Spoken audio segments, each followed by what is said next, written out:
कराची में मखदूश इमारत गिरने के बाद रावलपिंडी इंतजामिया भी जाग उठी है। 86 मखदूश इमारतों को खतरनाक करार दे दिया। बिल्डिंग मालकान को 15 रोज में मखदूश हिस्सों को मुरम्मत करवाने या खुद से गिराने का हुक्म दे दिया। म्यूनिसिपल कॉर्पोरेशन रावलपिंडी की जानिब से मखदूश इमारतों के मालकान को नोटिस जारी कर दिए गए हैं, जबकि आगाही नोटिस के तौर पर अखबार में इश्तिहार भी जारी कर दिया गया है।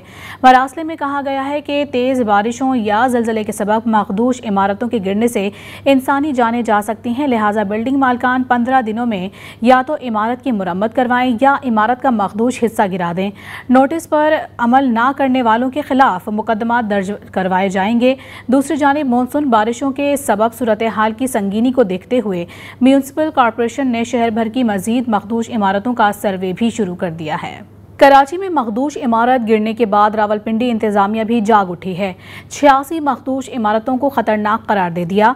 बिल्डिंग मालकान को 15 रोज में मखदूश हिस्सों को मुरम्मत करवाने या खुद से गिराने का हुक्म दे दिया। म्यूनिसिपल कॉर्पोरेशन रावलपिंडी की जानिब से मखदूश इमारतों के मालकान को नोटिस जारी कर दिए गए हैं, जबकि आगाही नोटिस के तौर पर अखबार में इश्तिहार भी जारी कर दिया गया है। मरासले में कहा गया है कि तेज बारिशों या ज़लज़ले के सबब मखदूश इमारतों के गिरने से इंसानी जानें जा सकती हैं, लिहाजा बिल्डिंग मालकान 15 दिनों में या तो इमारत की मुरम्मत करवाएं या इमारत का मखदूश हिस्सा गिरा दें। नोटिस पर अमल ना करने वालों के खिलाफ मुकदमा दर्ज करवाए जाएंगे।